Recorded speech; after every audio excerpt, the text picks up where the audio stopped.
Alfa Cursos, pós-graduação em Regência, Maestro Roberto Farias, videoaula número 8, Musicologia.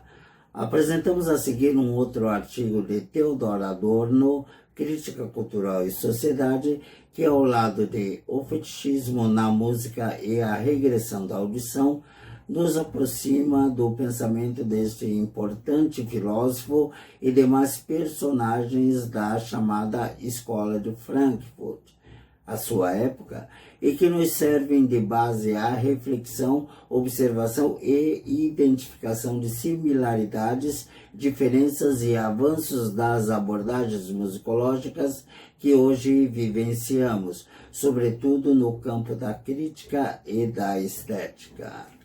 Crítica Cultural e Sociedade, Theodor Adorno, escrito em 1949 e publicado traduzido ao português, Pesquisa Sociológica em Nosso Tempo, em comemoração ao 75º aniversário de Leopold von Wieser, sociólogo e economista alemão, 1951. Extraído de Theodor W. Adorno, 1998, Prismas, Crítica Cultural e Sociedade, Augustin Vernet e Jorge Matos Brito de Almeida, tradução São Paulo, Ática.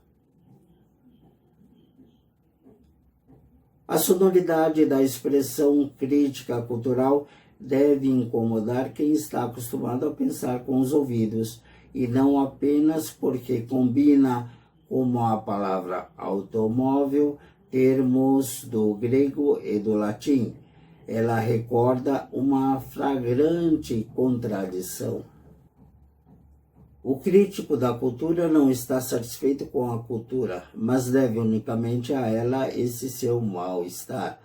Ele fala como se fosse o representante de uma natureza imaculada ou de um estágio histórico superior, mas é necessariamente da mesma essência daquilo que pensa ter a seus pés. A insuficiência do sujeito que pretende, em sua contingência e limitação, julgar a violência do existente, uma insuficiência tantas vezes denunciada por Hegel, com vistas a uma apologia do status quo, torna-se insuportável quando o próprio sujeito é mediado até a sua composição mais íntima pelo conjunto ao qual se contrapõe como se fosse independente e soberano. Mas a impropriedade da crítica cultural, no que diz respeito ao conteúdo, não decorre tanto da falta de respeito pelo que é criticado, quanto do secreto reconhecimento, arrogante e cego, do objeto de sua crítica. O crítico da cultura mal consegue evitar a insinuação de que possui a cultura que diz faltar. Sua vaidade vem em socorro da vaidade da cultura. Mesmo no gesto acusatório, o crítico mantém a ideia de cultura firmemente isolada, inquestionada e dogmática. Ele desloca o ataque. Onde há desespero e incomensurável sofrimento, o crítico da cultura vê apenas algo de espiritual, o estado da consciência humana, a decadência da norma. Na medida em que a crítica insiste nisso, cai na tentação de esquecer o indizível, em vez de procurar, mesmo que não tenha poder para tanto, afastá-lo dos homens. A atitude do crítico da cultura lhe permite, graças à sua diferença em relação ao caos predominante, ultrapassá-lo teoricamente, embora com bastante frequência ele apenas recaia na desordem. Mas o crítico da cultura incorpora a diferença no aparato cultural que gostaria de suplantar, aparato que precisa, ele mesmo, dessa diferença para poder se apresentar como cultura. É próprio da pretensão da cultura a distinção, por meio da qual ela procura se dispensar da prova das condições materiais de vida, nunca se julgar distinta o suficiente. O exagero da presunção cultural, que por sua vez é imanente ao próprio movimento do espírito, aumenta a distância em relação a essas condições à medida que a dignidade da sublimação, confrontada com a possibilidade de satisfação material ou a ameaça de aniquilação de incontáveis seres humanos, torna-se questionável.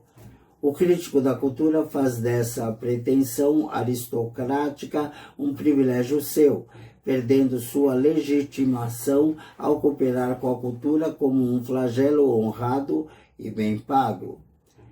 Isso afeta, no entanto, o teor da crítica. Mesmo o implacável rigor com que esta anuncia a verdade sobre a consciência não verdadeira permanece confinado na órbita do que é combatido, fixado em suas manifestações. Quem se proclama superior sente-se ao mesmo tempo como sendo do ramo. Se alguém estudasse a profissão de crítico na sociedade burguesa, que avançou finalmente até a posição de crítico cultural, encontraria certamente em sua origem um elemento usurpador, como aquele que Balzac, por exemplo, ainda podia observar.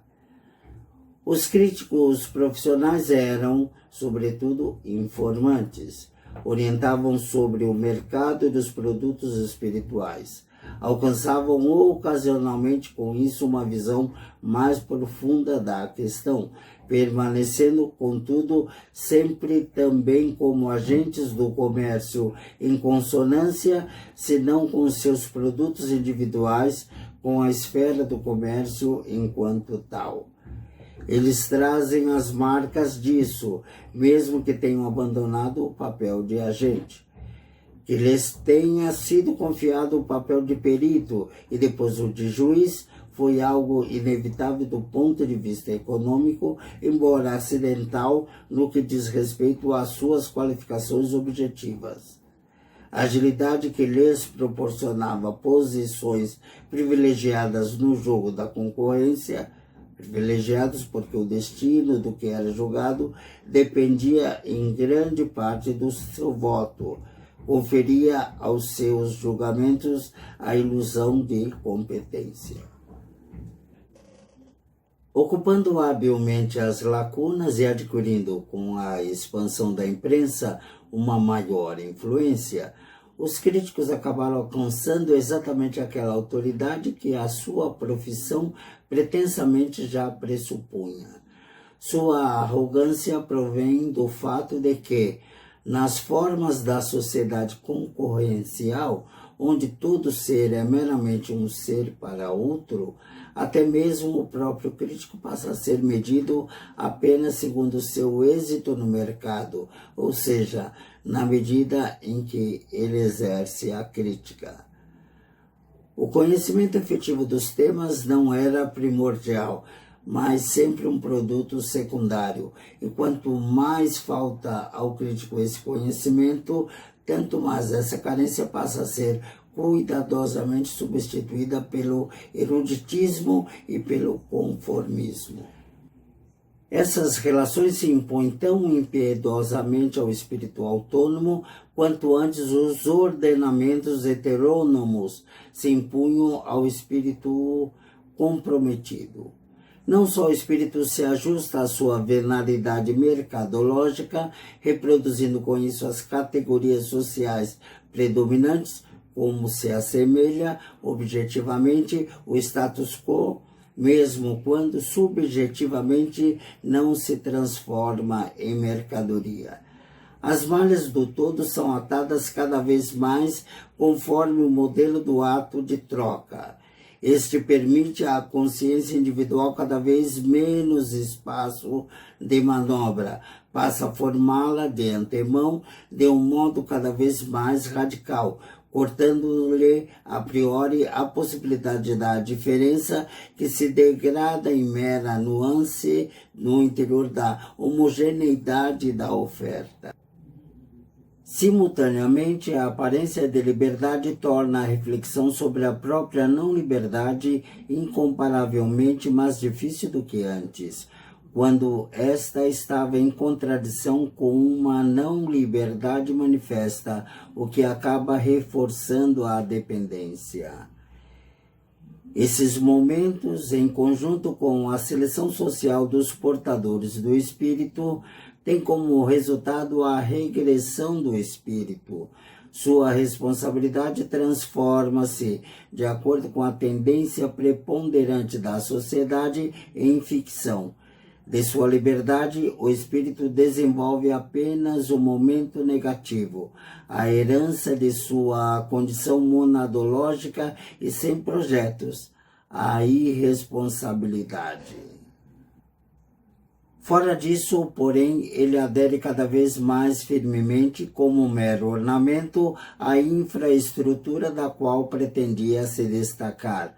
As invectivas de Karl Kraus contra a liberdade de imprensa não devem, é claro, ser tomadas ao pé da letra. Invocar a sério a censura contra os escribas seria exorcizar o demônio apelando a Beelzebub. Mas a tolice e a mentira que florescem sob a proteção da liberdade de imprensa não são, seguramente, algo de acidental na marcha histórica do espírito. São os estigmas da escravidão na qual se encena sua libertação, os estigmas da falsa emancipação. Em nenhum outro lugar se torna tão evidente quanto lá onde o espírito arranca seus próprios grilhões, na crítica. Quando os fascistas alemães proscreveram a palavra crítica e a substituíram pelo aguado conceito de contemplação da arte, seguiam apenas o forte interesse do Estado autoritário, que ainda temia na irreverência do colaborador de folhetins o pathos do Marquês de Posa. Mas a arrogante barbárie cultural que reclamava aos berros a eliminação da crítica, a irrupção da horda selvagem no recinto do espírito, retrucava sem perceber com a mesma moeda. Na raiva animalesca do camisa parda contra os criticastros, não vive somente a inveja de uma cultura odiada porque o exclui, nem apenas o ressentimento contra aqueles que podem expressar o negativo que ele próprio teve de reprimir.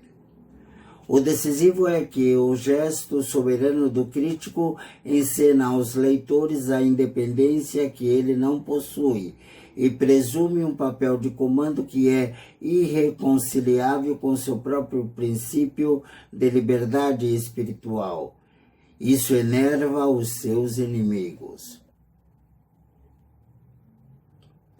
O sadismo destes foi idiosincraticamente atraído pela fraqueza, astuciosamente disfarçada de força, daqueles cuja gesticulação ditatorial teria suplantado com tanto gosto a dos posteriores donos do poder, muito menos sutis. Mas os fascistas sucumbiram à mesma ingenuidade dos críticos, a crença na cultura enquanto tal, agora restrita à ostentação e aos gigantes do espírito mais convenientes. Eles se sentiram os médicos da cultura e a livraram do aguilhão da crítica. Com isso, não apenas se rebaixaram ao oficialismo, como também deixaram de reconhecer o quanto a crítica e a cultura estão entrelaçadas, para o bem ou para o mal. A cultura só é verdadeira quando implicitamente crítica, e o espírito que se escreve disso vinga-se de si mesmo nos críticos que ele próprio cria. A crítica é um elemento inalienável da cultura, repleta de contradições e, apesar de toda sua inverdade, ainda tão verdadeira quanto não verdadeira é a cultura. A crítica não é injusta quando destrói. Esta ainda seria sua melhor qualidade. Mas quando, ao desobedecer, obedece.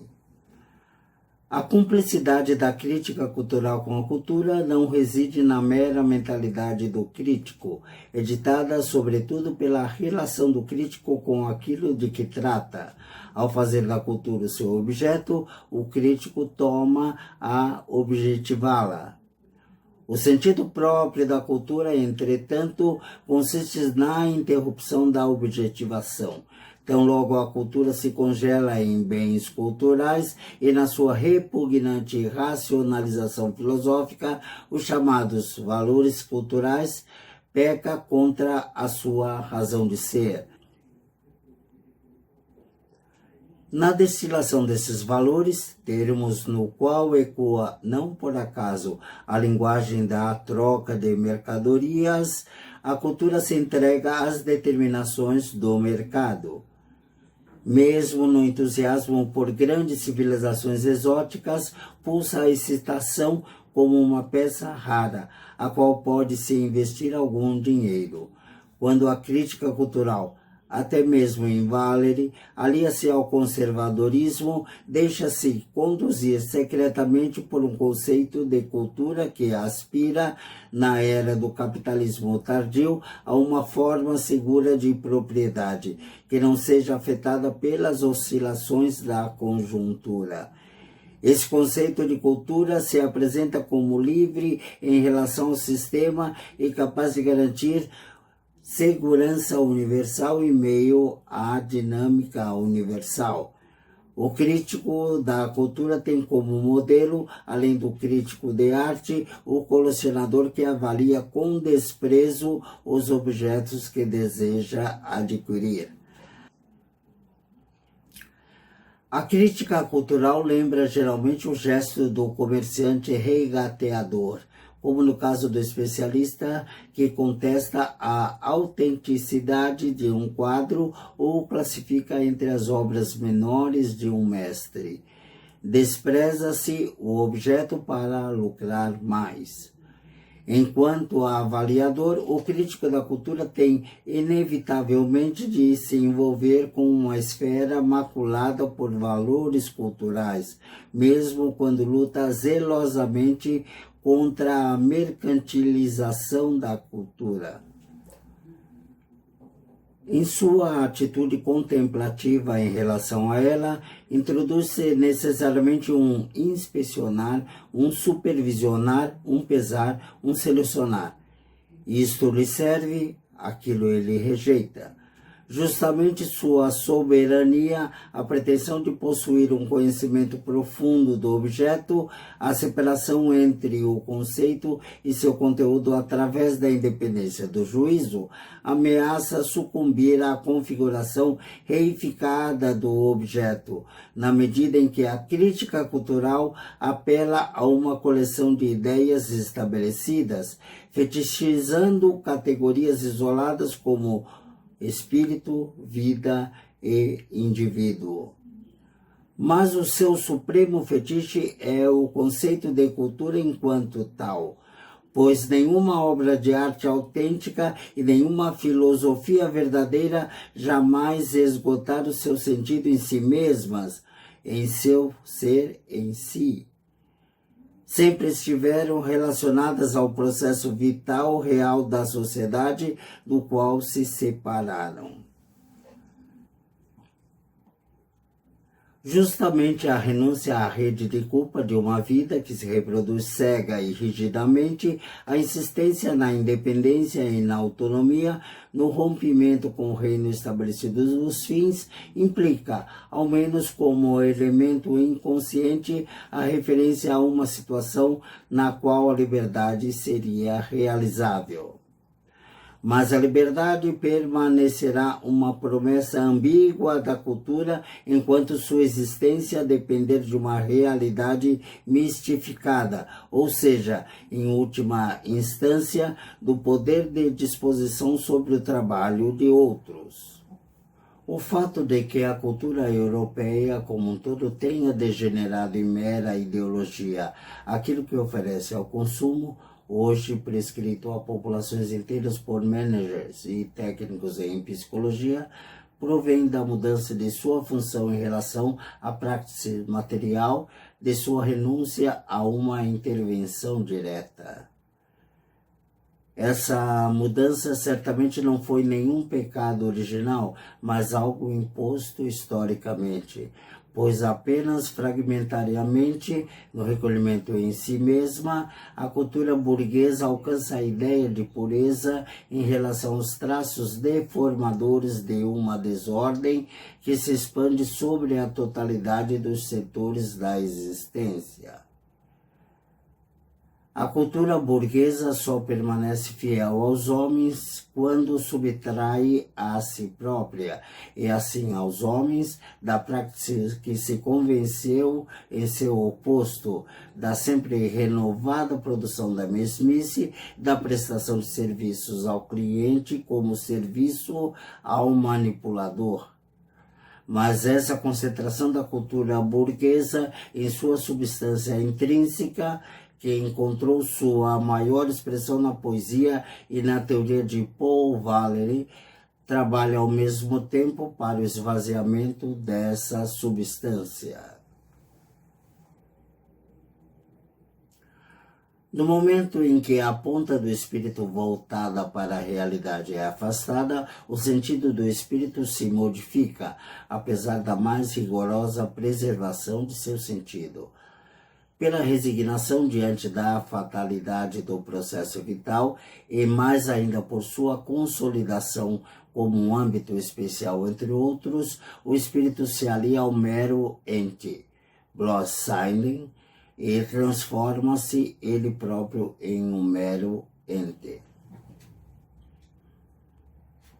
A castração da cultura, que provoca a indignação dos filósofos desde os tempos de Rousseau e do século dos espalha-tintas, do drama Die Räuber de Schiller, passando por Nietzsche e chegando até os pregadores do engajamento por amor ao próprio engajamento, é o resultado do processo no qual a cultura toma consciência de si mesma enquanto cultura, opondo-se forte e consistentemente à crescente barbárie do predomínio do poder econômico.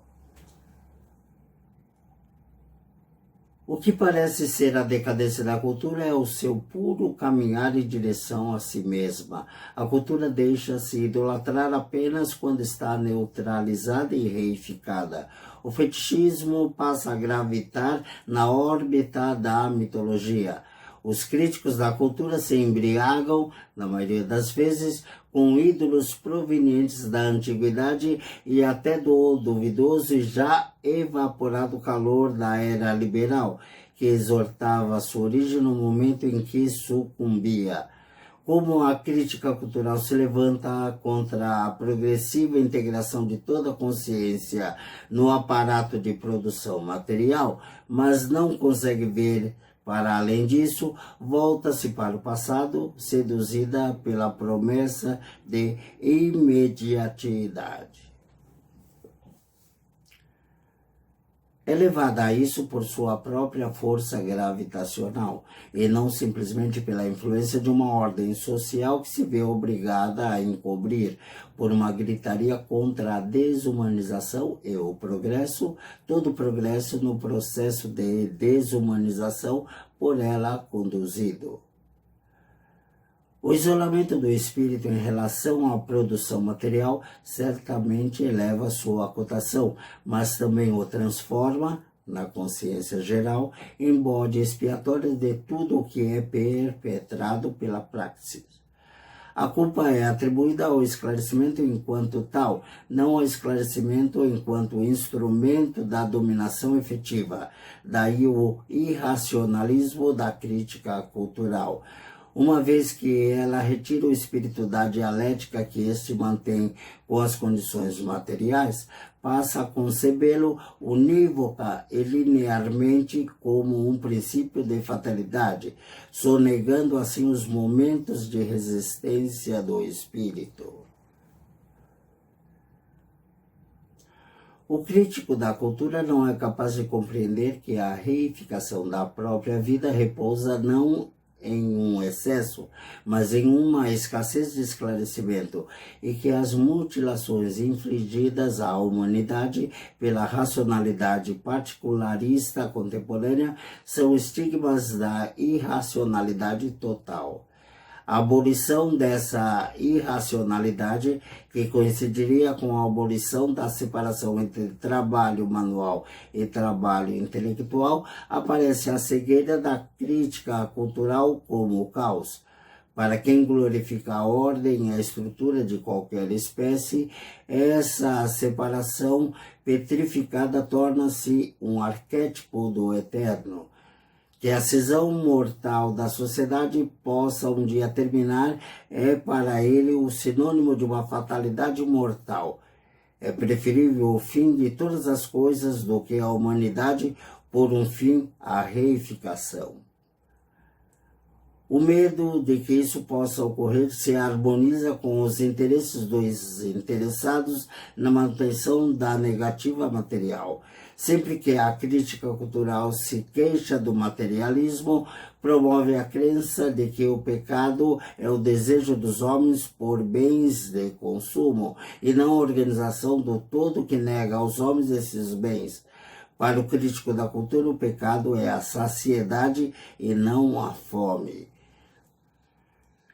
Se a humanidade dispusesse da abundância, arrancaria os grilhões dessa barbárie civilizada que os críticos da cultura debitam na conta do progresso do espírito, em vez de debitá-la do atraso das condições materiais.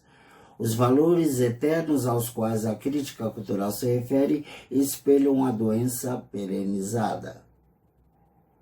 O crítico da cultura se alimenta da teimosia mítica da cultura, porque a existência da crítica cultural, qualquer que seja o seu conteúdo, depende do sistema econômico e está atrelada ao seu destino. Quanto mais completamente as ordens sociais contemporâneas, especialmente as do leste, se apropriam dos processos de vida, inclusive do ócio, tanto mais se imprime a todos os fenômenos do espírito a marca da ordem. Seja como entretenimento ou como edificação, eles colaboram imediatamente para a manutenção da ordem e são consumidos exatamente como expoentes dessa ordem, ou seja, justamente em virtude de sua pré-formatação social. Conhecidos, garantidos e aprovados, esses fenômenos do espírito se alinham na consciência regressiva, recomendando-se como naturais e permitindo a identificação com os poderes vigentes, cuja preponderância não deixa outra alternativa senão a do falso amor. Em outros casos, os fenômenos culturais se transformam por sua discordância em raridades, o que os torna novamente vendáveis. No transcorrer da era liberal, a cultura caiu na esfera da circulação. O definhamento paulatino dessa esfera acabou afetando o próprio nervo vital da cultura. Com a eliminação do comércio e de seus refúgios irracionais pelo calculado aparato de distribuição da indústria, a mercantilização da cultura completa-se até a insânia. Inteiramente dominada, administrada de certa forma, cultivada integralmente, a cultura acaba por definhar. A denunciadora frase de Spengler sobre o parentesco entre dinheiro e espírito prova-se correta, mas sua simpatia pelas formas imediatas de dominação fez com que ele defendesse uma concepção de existência distante tanto das mediações econômicas quanto das mediações espirituais. Maliciosamente, Spengler vincula o espírito a um tipo econômico, na verdade, já superado, em vez de reconhecer que o espírito, por mais que seja também um produto desse tipo econômico, implica, ao mesmo tempo, a possibilidade objetiva de superá-lo.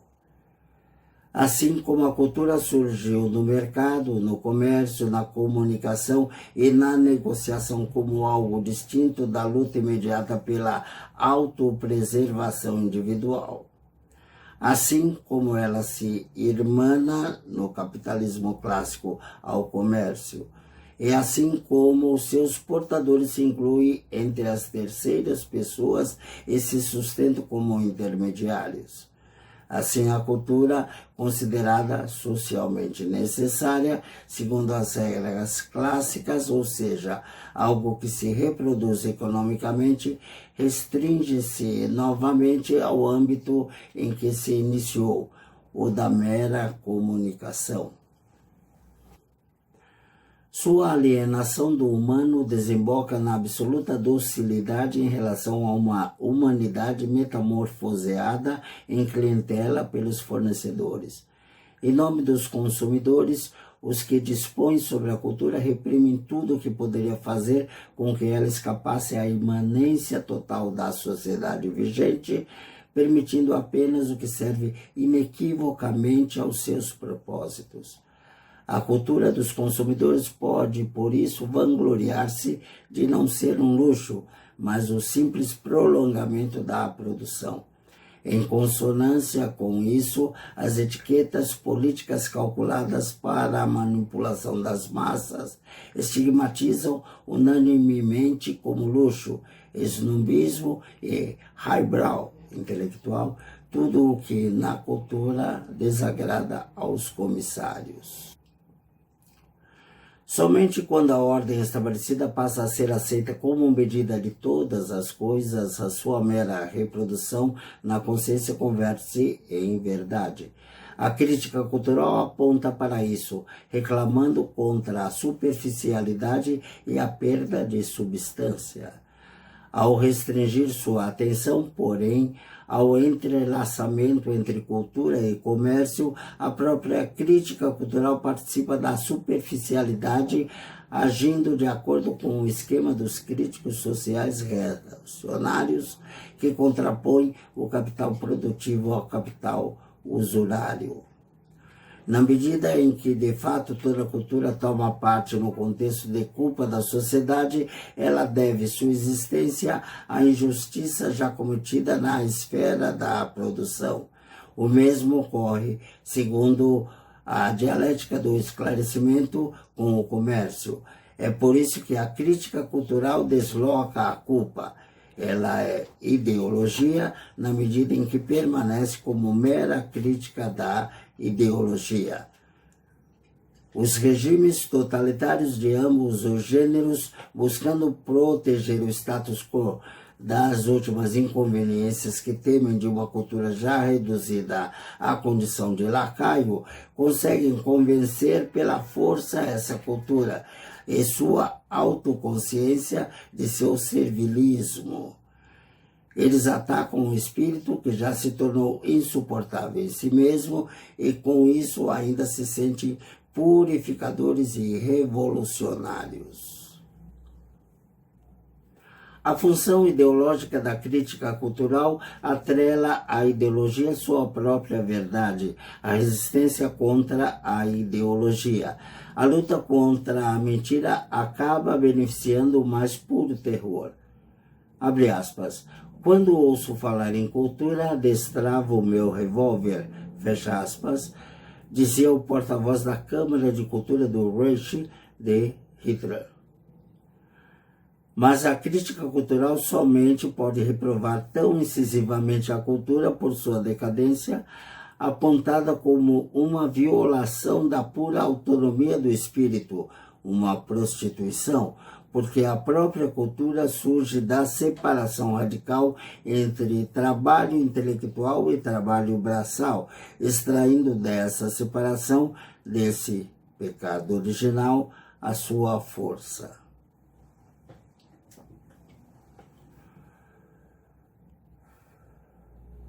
Quando a cultura simplesmente nega essa separação e finge uma união harmoniosa, regride a algo anterior ao seu próprio conceito. Somente o espírito que, no delírio de seu caráter absoluto, se afasta por inteiro do mero existente, determina verdadeiramente o mero existente em sua negatividade. Mesmo que apenas o mínimo de espírito permaneça ligado à reprodução da vida, ele também há de ficar comprometido com ela. O desprezo dos atenienses pelo vulgar consistia basicamente em duas coisas: o orgulho arrogante de quem não suja as próprias mãos com aqueles de cujo trabalho vive, e a preservação da imagem de uma existência que aponta para além da coerção existente por trás de todo o trabalho.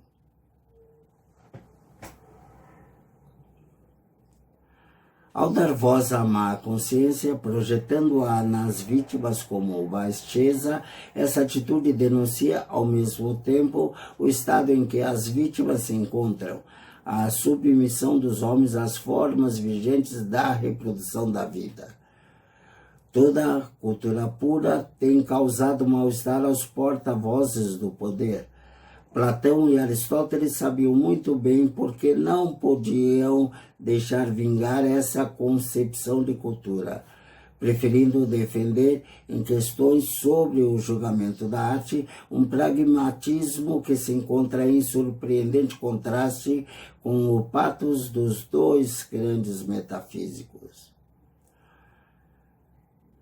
A mais recente crítica cultural burguesa tornou-se, sem dúvida, demasiado cautelosa para segui-los abertamente neste ponto, embora se acalme secretamente com a divisão entre alta cultura e cultura popular, entre arte e entretenimento, entre conhecimento e visão de mundo descomprometida.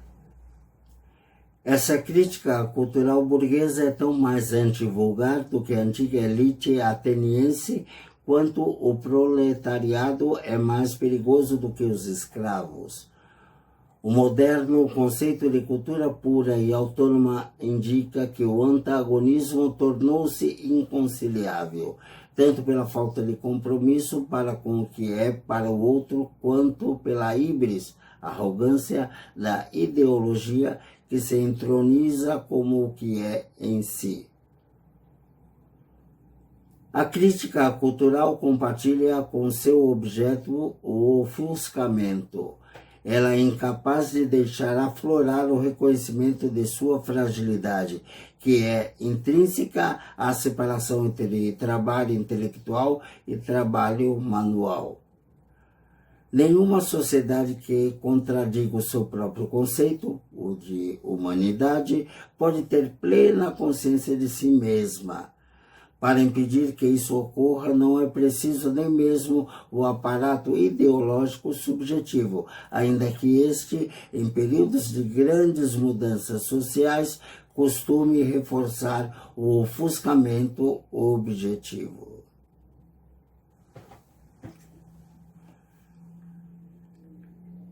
Pelo contrário, a afirmação de que todas as formas de repressão foram necessárias, de acordo com o estado da técnica, para a preservação da sociedade geral, e que a sociedade tal como ela é reproduzida de fato, apesar de todo o seu absurdo, a vida sob as condições existentes, suscita objetivamente a aparência de legitimação social.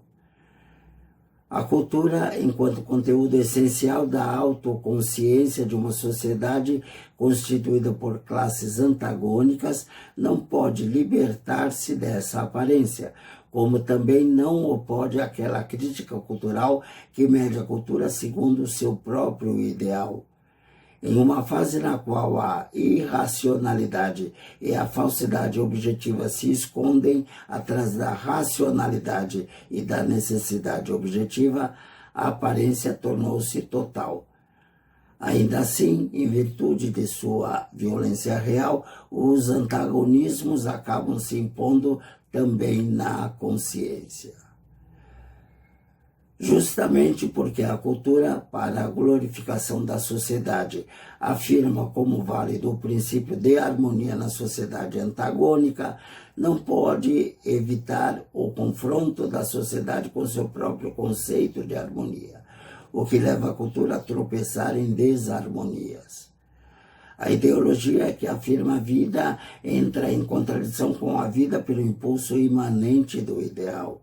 O espírito que percebe que a realidade não se iguala a ele em tudo, mas sim está sujeita a uma dinâmica inconsciente fatal, é impelido contra a sua própria vontade para além da apologia. O fato de que a teoria se transforme em um poder real quando empolga os homens, fundamenta-se na objetividade do próprio espírito, que por força do cumprimento de sua função ideológica tem de perder a fé na ideologia.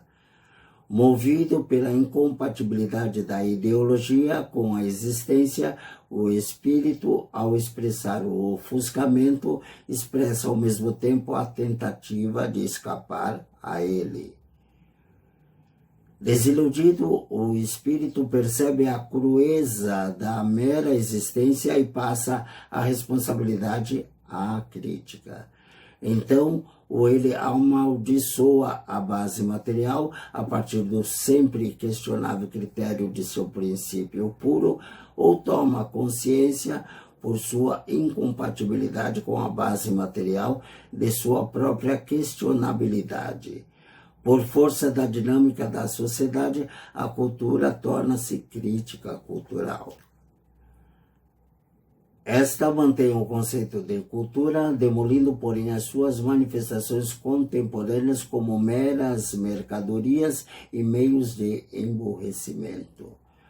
Uma tal consciência crítica permanece submissa à cultura na medida em que, lidando com ela, aparta-se do horror, mas ao mesmo tempo essa consciência crítica também a determina como complemento do horror. A postura ambivalente da teoria social em relação à crítica cultural é uma consequência disso. O procedimento da crítica cultural está, ele mesmo, submetido a uma crítica permanente, tanto em seus pressupostos gerais, em sua imanência à sociedade vigente, quanto nos juízos concretos que enuncia, pois a subserviência da crítica cultural acaba se revelando por seu conteúdo específico, e somente nele esta subserviência pode ser captada de modo conclusivo. Simultaneamente, porém, a teoria dialética, caso não queira sucumbir ao mero economicismo, o reducionismo econômico, e a uma mentalidade que acredita que a transformação do mundo se esgota no aumento da produção, está obrigada a assumir para si mesma a crítica cultural, que é verdade na medida em que traz a inverdade à consciência de si mesma.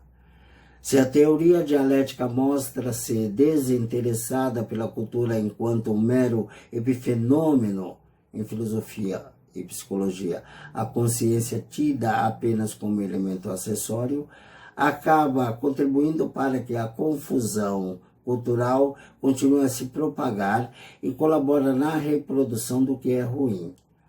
O tradicionalismo cultural e o terror dos novos déspotas russos possuem o mesmo sentido. O fato de que ambos afirmam seu compromisso com a cultura como um todo, ao mesmo tempo que proscrevem todas as formas de consciência não ajustadas, não é algo menos ideológico do que a atitude de crítica que se limita a denunciar diante do seu tribunal uma cultura desorientada, ou responsabilizar seu alegado negativismo pelo que há de nefasto. Aceitar a cultura como um todo já é retirar o fermento de sua própria verdade, a negação. O entusiasmo pela cultura está em consonância com o clima produzido pela pintura de cenas de batalha e pela música militar. O que distingue a crítica dialética da crítica cultural é o fato de a primeira levar a crítica até a própria suspensão, do alemão Aufbund, do conceito de cultura. Contra a crítica imanente da cultura, pode-se argumentar que ela sonega o aspecto decisivo, o papel assumido pela ideologia nos conflitos sociais. Supor, ainda que apenas metodologicamente, algo como uma lógica autônoma da cultura seria colaborar pelo desmembramento da cultura com o próton pseudos ideológico, pois o conteúdo da cultura não residiria exclusivamente em si mesma, mas em sua relação com algo que lhe seria externo, o processo material da vida. A cultura, conforme Marx ensinou a propósito das relações jurídicas e das formas de Estado, não poderia ser entendida, abre aspas, a partir de si mesma, nem a partir do assim chamado desenvolvimento universal do espírito humano, fecha aspas. Ignorar isso significaria praticamente transformar a ideologia no próprio tema da discussão e com isso fortalecê-la.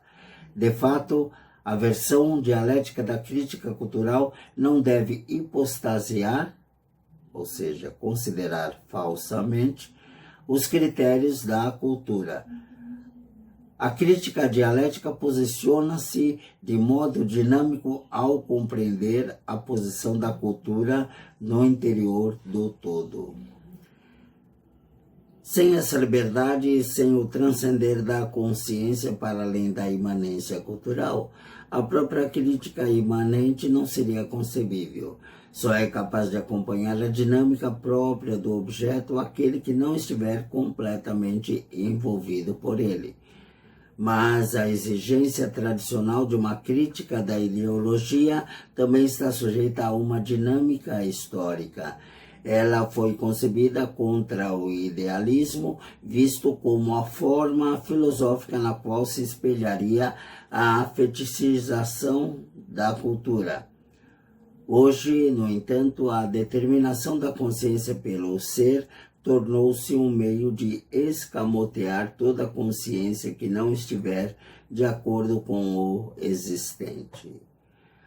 O momento da objetividade da verdade, sem o qual não se pode conceber a dialética, passa a ser tacitamente substituído pelo positivismo vulgar e pelo pragmatismo, ou seja, em última instância, pelo subjetivismo burguês.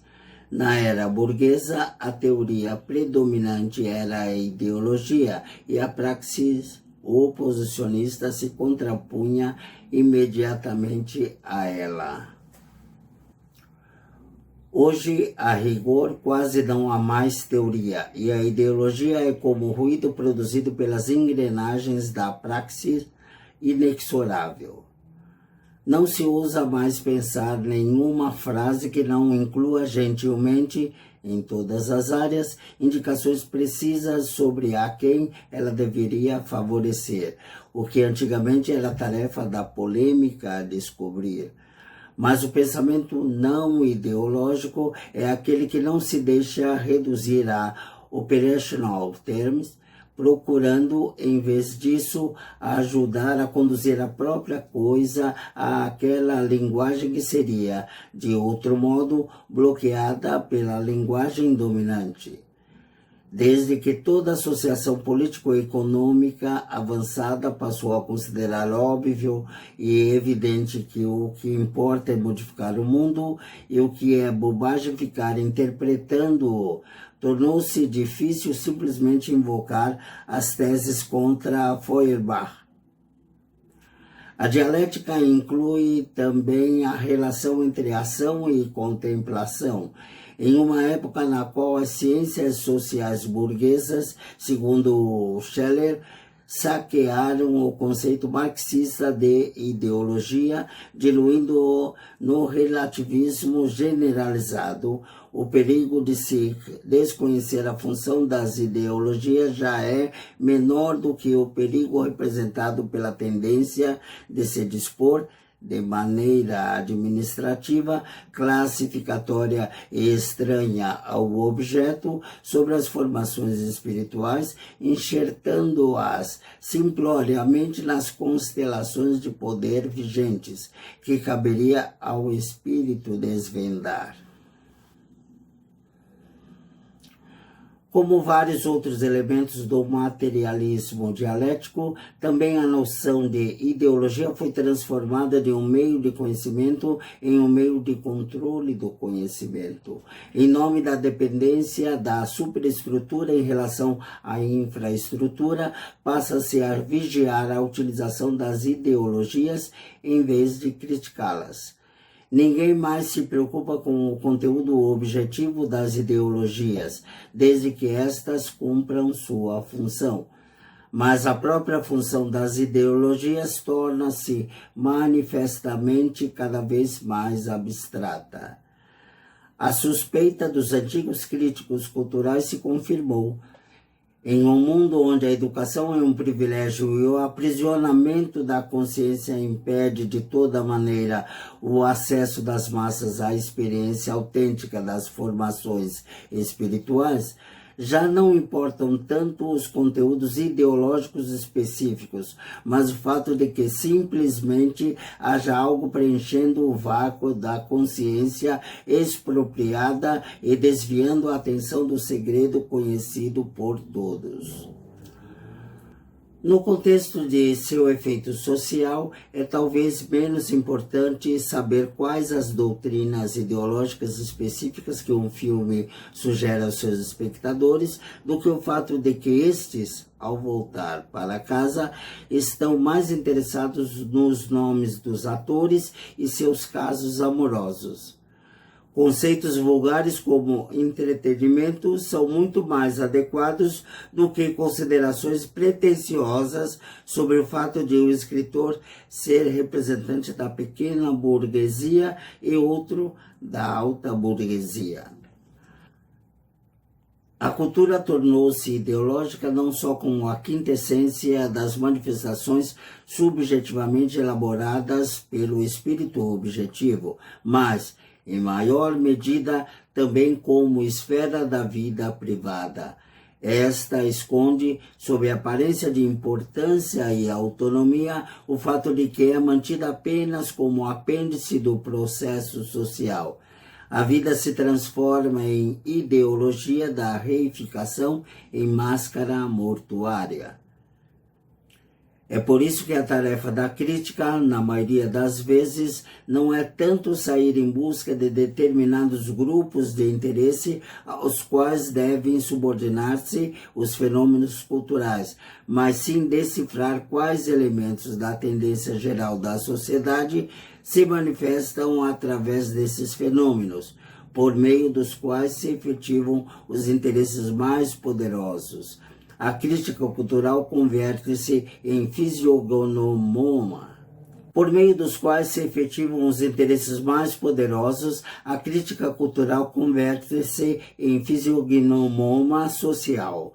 Quanto mais o todo é despojado de seus elementos espontâneos e socialmente mediado e filtrado, quanto mais ele é consciência, tanto mais se torna cultura.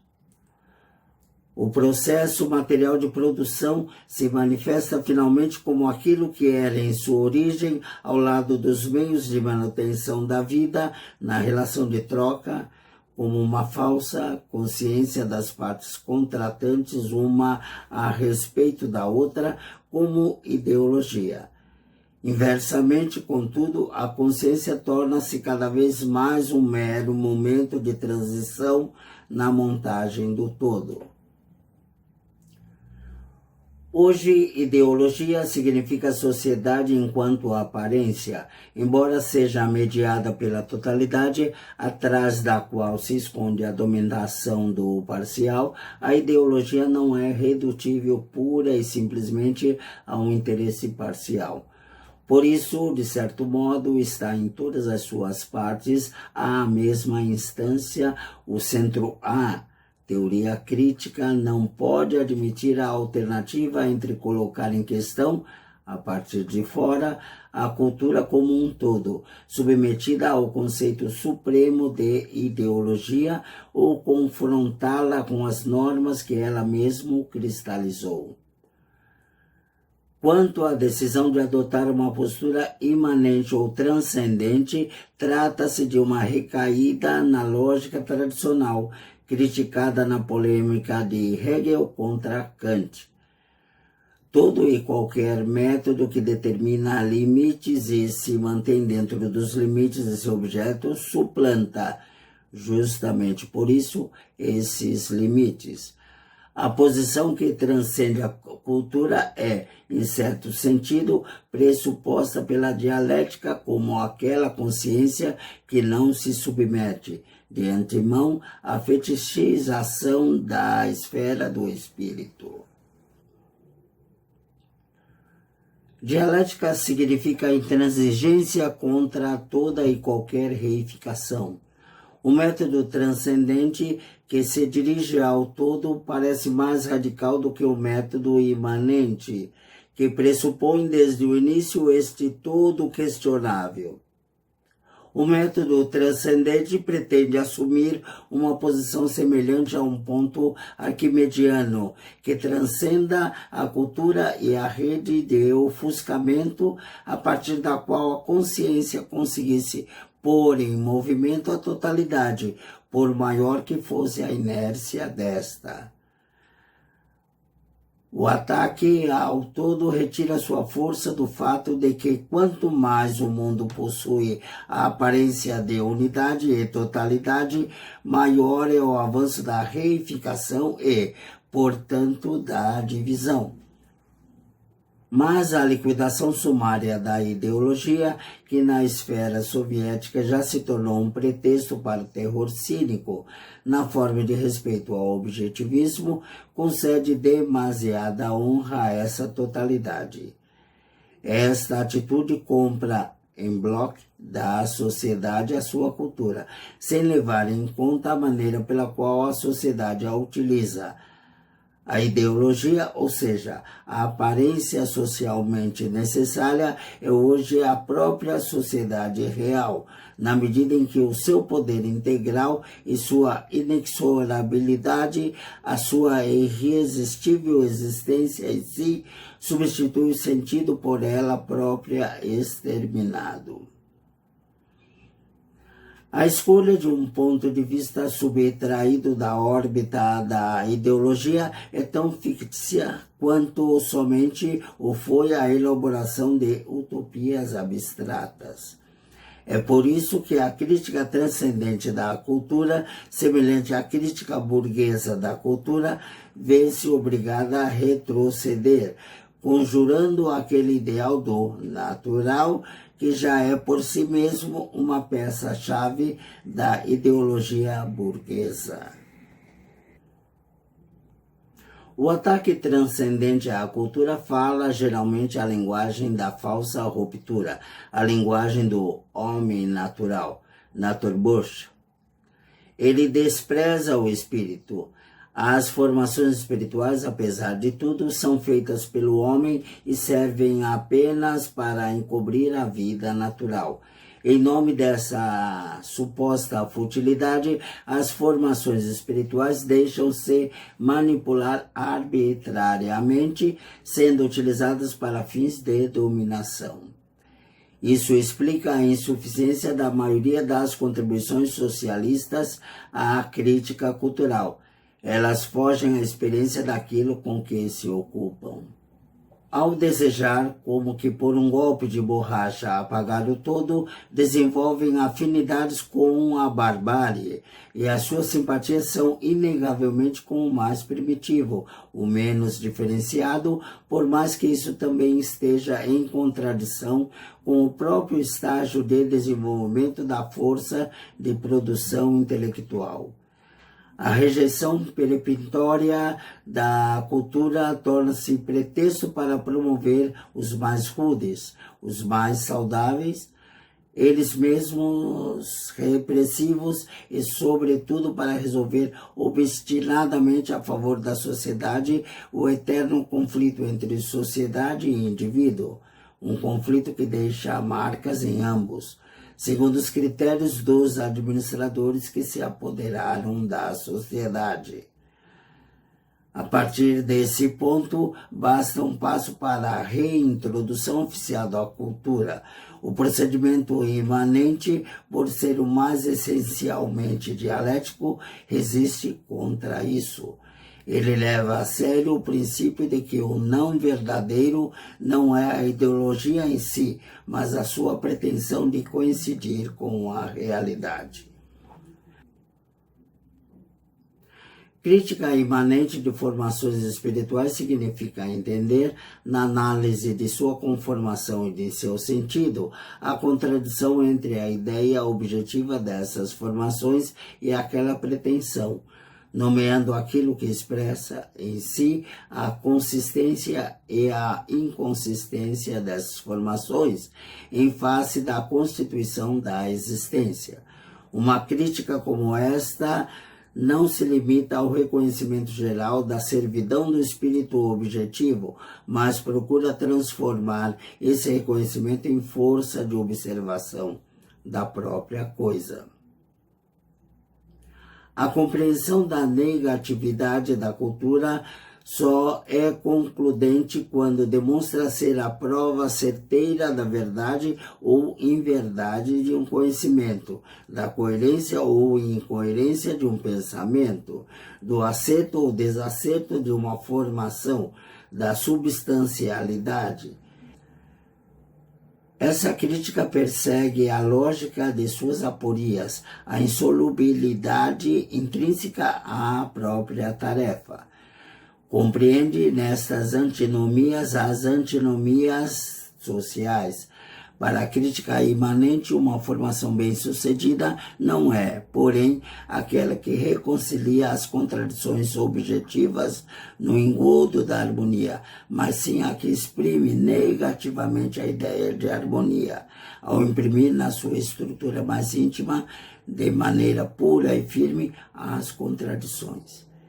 Diante dessas formações, perde sentido o veredito de que algo é mera ideologia.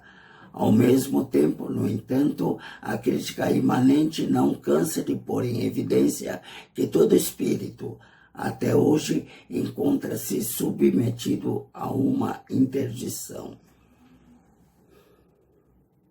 Quanto menos o método dialético pode hoje pressupor a identidade hegeliana de sujeito e objeto, tanto mais ele está obrigado a levar em conta a dualidade dos momentos, a relacionar o conhecimento da sociedade enquanto totalidade, bem como o conhecimento da imbricação do espírito nela, com a pretensão do objeto a ser reconhecido enquanto tal, segundo o seu conteúdo específico.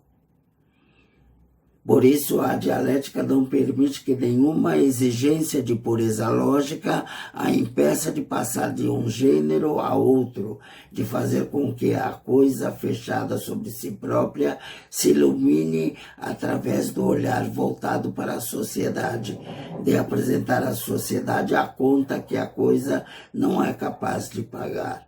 Por fim, a própria oposição entre um conhecimento que se imponha de fora e um que se imponha de dentro torna-se, para o método dialético, suspeita de ser um sintoma daquela reificação que ele é obrigado a denunciar.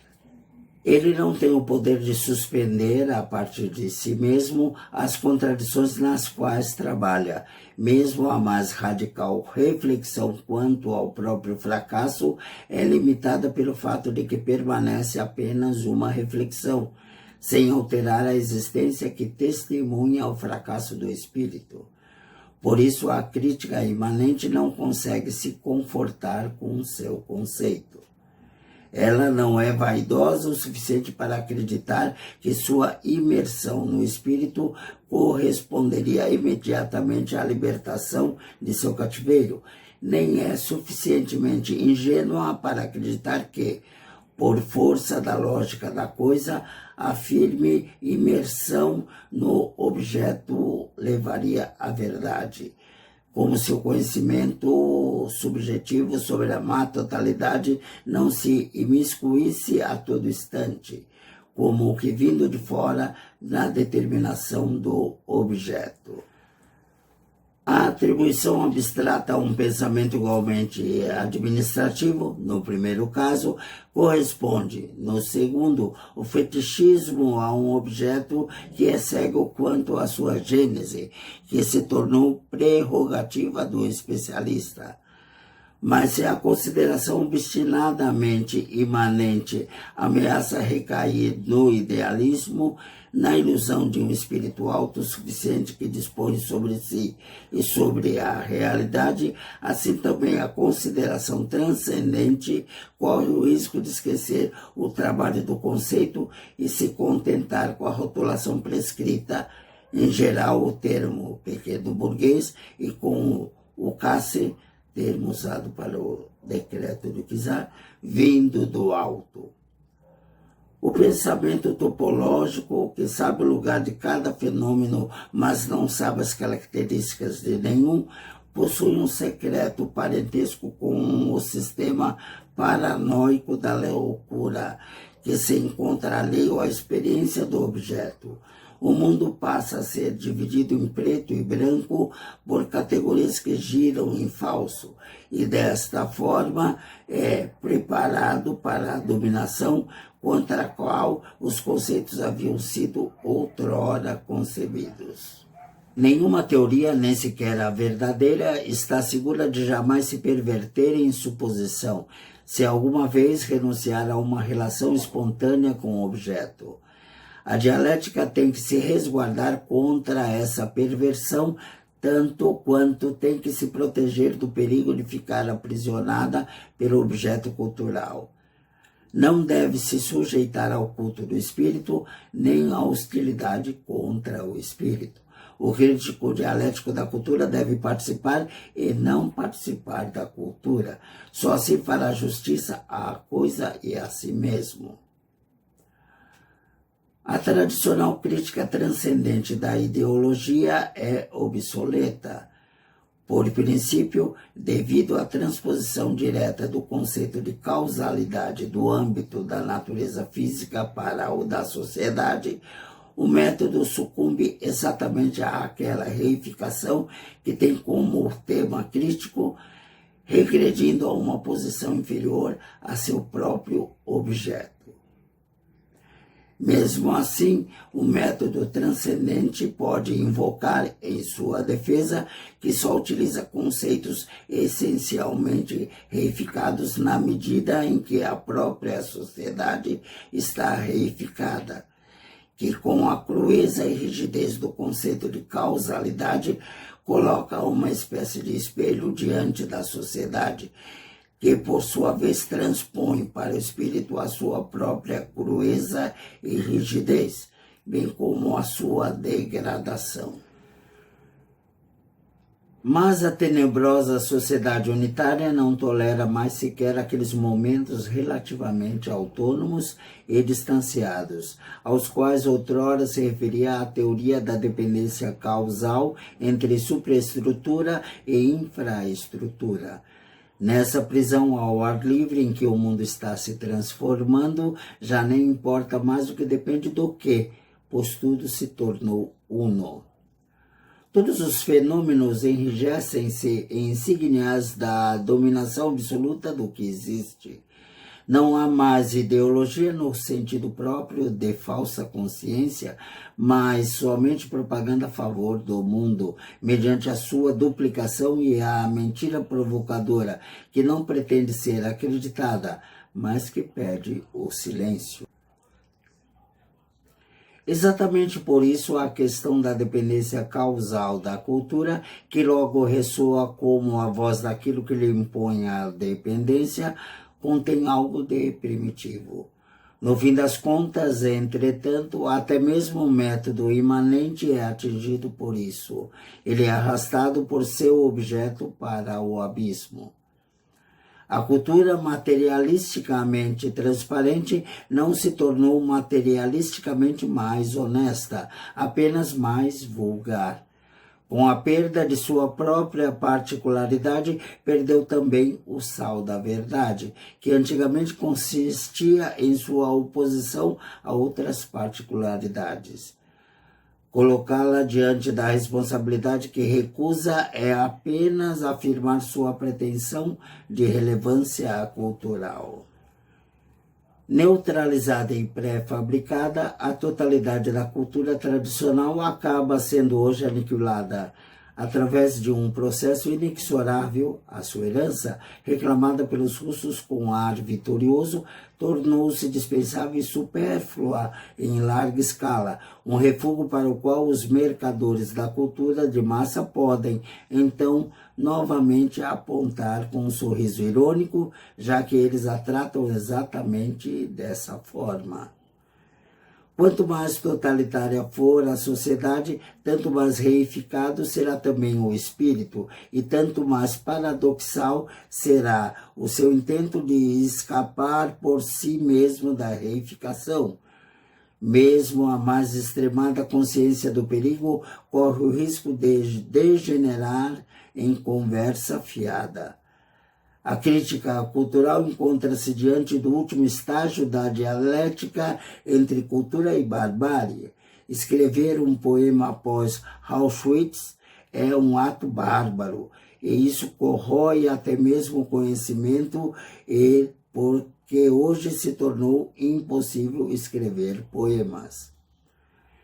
Enquanto o espírito crítico permanecer em si mesmo em uma contemplação autossuficiente, não será capaz de enfrentar a reificação absoluta que pressupõe o progresso do espírito como um de seus elementos e que hoje se prepara para absorvê-lo inteiramente.